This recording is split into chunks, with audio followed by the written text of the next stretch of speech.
Yo, Hello, mate. How are you? yeah, all right, got a sec. Of course I have, mate. For you, yeah, of course. Nice, mate. Good things. How are you, bud? You okay? I'm all right, I think. But I got a bit of a fuzzy head today. Nothing other than just a fuzzy head and a bit of a headache, but all good. What about you? Sweet, mate. Yeah, I'm all good, man. I'm all good. I think, as you say, I think I'm all right. We're ticking along, mate, ticking along. And I know you're probably going to ask again. Then, I'm all right. I know this is the first time I'm doing this got a sec thing, and you're one of the first people I thought. But you always ask me twice. You've always when you say you're all right, say yeah. You say I'm going to ask you again. What's the story behind that? Oh, look, I think we do it all the time, don't we? We walk past somebody in the corridor at work, or we see a mate in the pub, and we say, "You all right? Yeah, fine." And that moment's lost. That moment to check again. And through a few experiences and a few conversations, I've just learned ask twice. Somebody might not want to say. They might want to just batten down the hatches and I'm all right. But I think it's always important because I've been given that opportunity a second time to go, "No, come on, man, are you all right?" And I say, "Actually, no. If you're really that interested, I'll listen." So yeah. I think you've always got to ask twice. You do it as well, right? Yeah, man, 100%. Yeah, definitely. I learned it off you though, but I've done it a few times in the past. But since you've been speaking, I do it all the time now because I think, like you said, that first one it's more colloquial language of it's more of a hello, isn't it? You all right, mate? Yeah, it's more of a hello. And if you go right, let me ask you again. Are you okay? And then people Yeah. have to stop and take a little second. So I like it, man. I like I it. think that shows. I think it shows also that you're really present. It Yeah, goes to show that person. I learned that. I learned that way back 20 odd years ago in kind of marriage counselling. Not that we had marriage counselling, but before we got married, we kind of invited along to these sessions, and they were always ask, be present. You know, ask about your day, lift your head up out your phone, and if you show somebody that you're present by asking that second time, they might invest a little bit of trust in you as well in sharing something. Might be good, it might be bad, but at least you're present enough to receive the information. yeah, quality, man. I like it. I like it. So at the start, I'm going to call these episodes sessions. That's what I'm going to call them. As you know, I'm going to put a little album cover on for people, all that sort of stuff. But at the Yeah, start of each one, what I'm going to do is ask a really serious question, all right? Just to kind of to settle the mood a little bit. So I've been thinking about yours for a long while. Really serious here. So if you had to replace your arm with a kitchen utensil, yeah. what kitchen utensil would it be and why? Oh, honestly, people are going to think this is scripted, and it's really not, right? This is authentic and organic, right? I've got an immediate answer. I Right, love barbecuing. right. It'd be a set of tongs. Yeah, well, mate, do you know what? I've been thinking about your answer. The only answer is tongs because they'll be great. You can do what you want. They're basically a hand anyway. Yeah, But I'll be walking around like some kind of like barbecue velociraptor. It's just, yeah, it's easy. It's easy, right? It's what a else was it? spatula, a knife.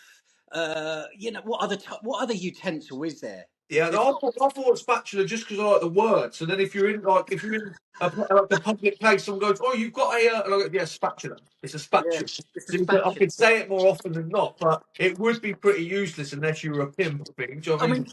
there's can opener, there's bottle opener. It depends what your preference is. But no, I'm a barbecue man, so it'd be a set of tongs. Plus, I can pick up stuff. It's a no-brainer, mate. Yeah, exactly. I mean, community service can be sweet. Yeah, cracking, cracking, man. Good stuff. No, I just wanted to kind of settle us in a little bit, but yeah, you're right. None of that was scripted, so I hope people see that. But yeah, I don't. I'm not. I'm going to do little sound clips, mate. They're going to be 10 minutes in the round. If it goes over, goes under, then we speak. I think we could probably speak for 3 hours. But Right. yeah, and they're not all going to be focused on mental health, but it's something we both really care about, especially in the modern day, actually give a shit about. And one thing we spoke about last time we were talking that I wanted to make this kind of centered around is that we spoke about everyone kind of being in a similar boat, this hamster wheel of mundane disdain for the world and just a bit of groundhog day. I wanted you to like kind of speak to me again because last time you were saying some really insightful stuff that rang true in my head. So why do you think that is, and how much have you seen that? Well, firstly, anyone that actually watches this or listens to it, which I hope and I think they will, knows that I'm not insightful. So I'm caveating that straight from the outset. All right. I'm just ideas. But I don't know. I think there's so much going on, and I think you can attribute it to so many things, particularly in some of the things that we're equally passionate about. You know, men's mental health. I'm a parent to two neurodivergent kids.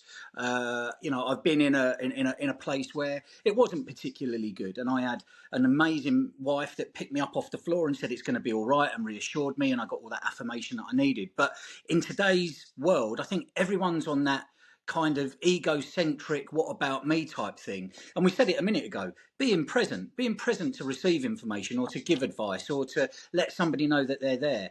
I think I don't know whether it's a post-COVID world that we live in. We were told, 2 meters, don't interact. Yeah, I don't know whether psychology in the human brain is kind of, a bit messed up and can't actually get back to, being a social creature as well. I think human apathy takes over after a while. I don't know whether it's COVID. I don't know whether it's social media. I don't know whether it's, instant gratification, swipe for this and it's delivered within hours. It's just become a bit easy, hasn't it? And I think as a result, we've become probably a little bit more selfish. And I think you've got to be really present to make sure that you can be the best version of yourself to other people. If you've got something valuable, you can only offer that value if you're genuinely present, yeah, whether that's at work, whether that's in the pub to a mate or to your family. And that's the kind of journey I went on. Imposter syndrome and all of these things build up, and you have to learn about yourself before you can learn how you can be better to others. yeah, for sure, 100%. I think what you just said then about even at work or down the pub and stuff, I think that's a massive thing that I'm seeing, is that any connection we are having is still like this. It's over a phone. And I don't care. I'm even a bit bored of Teams and stuff now. I'd rather ring someone on their mobile. I think people are they're a bit more present when I just call them on their mobile. But even that, you don't have to have a drink, you don't have to have a beer, but just going down the pub or going for a meal or going to a coffee shop, going to the park with a mate, it helps me massively. And I just think we do it less and less, don't we? Well, we've forgotten, in a way, we've forgotten those things that like bind us together as a Yeah, community, as a society. You can drill down from a small village to a small town to a county to a region, and then globally, we're so divided. But things like sport, music, food, all those sorts of things that like sort of should bind us all together, we've lost the ability to do those and be present enough to enjoy them. I took my son to his first concert. He's 16, neurodivergent, and he was just in the moment. It was so beautiful to watch. He was in the moment. We went to the Spurs stadium to watch the Gorillas. A load of hip hop artists there for me, so I got to tick a few boxes as well, and it was brilliant. But I don't think that we're doing enough of that, because we're being driven to kind of deadlines and being available like Teams. Everyone's switching their cameras and mics off on Teams now. yeah. It's happening everywhere. We're being, at the company I work at, we're being asked, make sure that you are on the call, so it shows that you care, that you're engaged, all of those sorts of things. But yeah, I don't know what it is, but it's certainly changing, and I think we've got to try and just pick up the phone and encourage a bit more face-to-face interaction. It helps. Yeah, definitely. 100%. Quick having you off, but how good were Gorillas? I've been wanting to see them for ages, man. I that first album, Yeah, was brilliant. yeah. The second, third, fourth album, my son's interested in all the graffiti and all of the albums and the characters. It's all a little bit lost on me, but it was incredible. It was Yeah. incredible. There were so many good artists there. The atmosphere, Damon Albarn did just an incredible job. Sean Ryder came on, Uh, stuffed his opening gambit up, but it just got like washed over. It was really, really, really good. Yeah. well, I was just I about think to they're go. filming it as well. I think they're going to do like a little documentary on it at some point. Oh, sweet. I was just about to go. Damon's a genius, isn't he? Like I know him. Yeah, But yeah, yeah. I wish I did. He's not. yeah, Yeah, yeah. yeah, mate, it's class, man. That's great stuff. But yeah, going back to what we were saying, mate. Yeah, I'm actually, I just don't know how to help not people on mass, but what I keep seeing is people are getting stuck in a negative vibe and they think they need therapy or medication, or if they're going on a positive vibe, they think they need to change their whole identity. And I'm not saying people shouldn't go to the gym or get up early and meditate and all this. I'm not saying I'm not going against that, but it seems people either think I need help from a therapist or medication, or I need help by changing myself completely. And my viewpoint is if you just kind of get back to basics and get back out in the world and listen to an album from start to finish instead of flicking on shuffle. Watch a film and put your phone away with your wife or with your. Do you know what I mean? I just think we're trying to be overcritical of ourselves when we're actually right if we get back to base. Yeah, I'd agree with that. I think it's those little things. We're all searching for that big thing, that big change. And again, I don't know whether it's social media and social media influencers. Listen, people like Stephen Bartlett and the Diary of a CEO. I love all of that. Don't get me wrong, I love all that. I love all the inspirational quotes and some of the people, but he can afford to get up and go to the gym and do this and that and the other. I think there's circumstantial things that mean actually, if you're a single mum or if you're a single dad or whatever your circumstances might be, you're not afforded those luxuries. You have to just do what you need to do to get through the day. So whether that's a ton of sugar and a ton of coffee in the morning and that propels you through the day, you need to do that. But I think we're losing the ability to see the small glimmers of what might actually be a really positive thing within the bigger context of a day. Yeah, 100%, mate. Totally agree. Totally. And like, I've seen a few people that say, we've all got the same 24 hours. Why can't, but we haven't. And we haven't got the same 24, and especially up here. Like, the biggest thing for me is mental capacity. I know that I can get up at 5:30 or 6 to go for a walk or go gym, and I've done it quite a few times recently, even though it don't look like it. But it's that mental capacity. If I'm stressed with work, I know that maybe getting up and going doing that will make me feel better. But I wake up, my mind goes, oh, I can't think of that right now. I want to think about work and how I can sort that out. So mental capacity is just as big as time in the day, right? Yeah, we're leaving ourselves out of it, aren't we? We're already thinking about something else. We're Yeah. thinking about work or somebody else or what our responsibility is to somebody else rather than ourselves. You're definitely getting up at half 5 and looking after that beard. That doesn't look after itself. I've had this done today just for you. Yeah. Having a beard off. But no, I don't know. I think there's something about actually looking at our own value, isn't there? I was having a conversation only yesterday with somebody about actually knowing your own value to yourself. And if you, bit like we've heard it so many times, haven't we? Put your own oxygen mask on first. If you can do that for yourself. But I find myself procrastinating. I'll Yeah. set the alarm for 5:30. The trainers are set up, but I Yeah. can think of a million things that I'd rather do before I do any of that. So I don't, and then Yeah. I procrastinate through the day. Actually, I think it's about structure and routine and all of those things, but I just don't sometimes have the capacity and the headspace and sometimes the discipline to be able to do it. I Yeah. don't go to the gym. I don't do all of those things, but I do go for a dog walk. I do make sure that I'm present enough for the kids and the wife to hear about those days. So that's the equivalent of me going to the gym and having those things, preparing some nice food, sitting together as a family. So those are the little glimmers. Although in the bigger context, the day seemed a bit shit or there was Yeah. loads of stress involved, those are the things that you've got to take out of the day. But again, you've got to be present enough to actually recognise that those glimmers are there. Yeah, definitely, mate. 100%. But for someone struggling with routine and discipline and stuff, is there any advice you've got for someone like that? Like if routine is what's going to help them, how can if no, I'm good with routine. When it's gone, I struggle to get one back. So how have you got any advice around that? No, just simple short lists. Yeah, Just three things rather than a list of 10. that's Just what I do. and make them achievable. Like make them achievable. Don't make them unachievable that then you beat yourself up that you haven't achieved.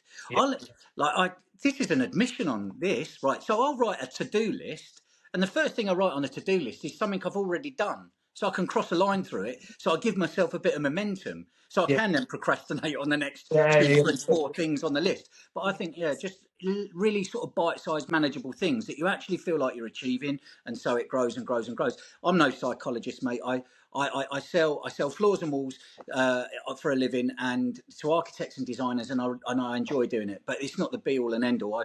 I try to just set out as much as you've got to be kind of flexible with it as well. There's days where you're just not going to achieve anything, and that's all right as well. I think we're so ingrained in us to make sure we're achieving and to be striving to reach all of those things that society says that you've got to achieve in social media.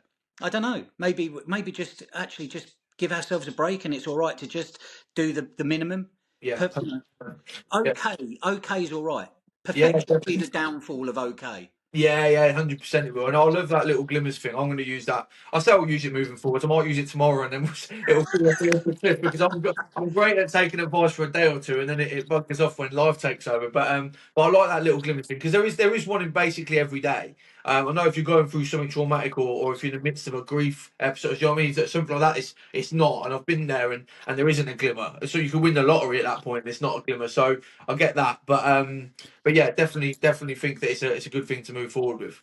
How do you help people like that though, Adam? In what you do, like we've spoken about this many times, like the energy you Yeah. give in yourself. So as you're kind of filling somebody else's silo up, yours is depleting. How do you go out and make sure that you're kind of finding that balance? How do you do it? I don't know. I think it's really difficult because I think even on stuff like this, I'll be the Adam that most people think they know, and then that can disappear in my own time. And I think I've got really good at going through a bit myself, at knowing who I am and what I am, and I can deal with things or not deal with things in my own head now. So when I do have a bit of quiet time or a bit of downtime, I'll either put stuff away in boxes. Like the other day, I was walking along and I always got like little deer, meerkat demon popped it up and thought, oh. I've not dealt with you yet, but I just stuffed it back in the box. I'll deal with you another time, and I'm quite good at manifesting and manipulating my own mind now. So, yeah, there's been the biggest telltale sign with me is how outward I am on whether it's social media, LinkedIn, like, or contacting people on my phone. If I go through of days or weeks of ringing my mates, texting, checking in on their kids, and posting on LinkedIn, doing videos, I'm good. If you see me post a normal Google picture with a bit of writing on LinkedIn, I'm not contacting people, I'm not good. And they're the telltale signs. And that's when I just kind of insulate for a little bit and just recharge my batteries so I can boom again, really. So in a way, and all of what you do is amazing, right? All of the work that you do with Got a Sec and Huddle Up and all the other things that you're involved with, a lot of it is that mask what we put on. Yeah, We all yeah. put it on. Whether you're neurotypical or neurodivergent, I think we all have a tendency to put a mask on to meet other people's expectation or to give them some energy or to give them some kind of comfort or advice or a bit of you as Yeah. well. I think we all do that from day to day. Yeah, 100%, mate. Definitely, we do 100%. But mate, yeah, I think we'll wrap up here. Even though I could speak to you all day, but I'm just conscious of I'm trying. I think now that I've done this as the first one, I think I'll kind of know where we're at, and I think that 15-minute mark is probably going to be about perfect for people just to digest this content. And just as I said, if it can help one person each episode or each session, then it's done the trick. And I think people will want to listen to a bit more unpolished shit. Do you know what I mean? It's not been scripted for 3 months before they've gone into a fancy studio. It's just two people talking. So Yeah, I think there's got to be a bit of reality and authentic, organic stuff to it. And you can use all the bullshit words, but I think there's got to be a bit of realness to it. And I know that you'll bring that. And I really, really, and I'm not just saying it while we're on here. I've said it many, many times here. I really hope this works because I know that you're a fella that really cares about everybody, yeah, care about yourself as well. But I really hope that this goes the way that you want it to go because I think it'll be invaluable. You're creating a community. You're creating a community based on trust. And like you say, there'll be one person that might listen or watch one of these episodes. Definitely not the one I'm doing. This is just the reactor test. And we can delete this after it's done. But I think there'll be somebody that goes, actually, I like that. And they might reach out to you. They might reach out to somebody on that call. And the snowball effect starts, doesn't it? yeah, man, 100%, mate. Definitely. Yeah. Well, I hope the same, man. Thank you, man. You're always lovely, and yeah, it's great, mate. Sometimes just jump onto it so I feel a bit better because you're great, mate. So thank you. But mate, we've got the big all important question, and this I did prep you for because if you asked it the other way around, I'd say I can't answer that, but I'm putting you on the spot. So I'm gonna start a Got a Sec playlist with every person that I have come on for each session. So what song are we adding to the playlist first, and what's going to be the top of the list? Okay, well, listen, you can see behind me, Yeah. right? I love music. My mum was a funk and soul DJ back in the late 60s, early 70s. A lot of people that know me know that as well. I grew up listening to Motown. I love hip hop. One of my best mates is, two of my best mates are bang into their hip hop as well. But, but your beard, you as a person remind me of my uncle. And for whatever reasons, there's a long story behind it. We haven't actually spoken in a long while, but his favourite song that I used to listen to and hear it time and time and time again is the one that I'm going to go for. So it's James Brown, Get Up Off of That Thing. Oh, mate, what an absolute banger. I love JB's class. What a great start. And I know some people are going to put on some more serious tunes. Well, it is a serious tune, but I mean, like songs that aren't as happy. But wow, if you need to get in a good mood, that is the one. It always leads me to you hear it on a dance floor, a wedding, or Yes, mate. a 40th or a 50th, mate. I'm there. It's brilliant. So I'm yeah, not, James gonna- we're Brown. not going to do it on this session, but I'm a pretty nifty singer, and that's one of my favourite ones to sing. Oh, is So, it? yeah, I have to do it for you one day. But it's usually in the shower, so that could be a bit weird. But we'll see how Yeah, it yeah, yeah. Don't do it in the shower, mate. I'm not joining that one. cracking, mate. Well, listen, I'll add that to the playlist. But it's been an absolute pleasure, mate. Thanks for jumping on, and I'm sure we'll do another one as well at some point. Look forward to it. Thank you very Good much for for you, having man. me, And mate. for anyone watching or listening, if you've got a sec, you know where I am. Cheers, Joe. Thanks, mate. Bye. Mate, take care, man.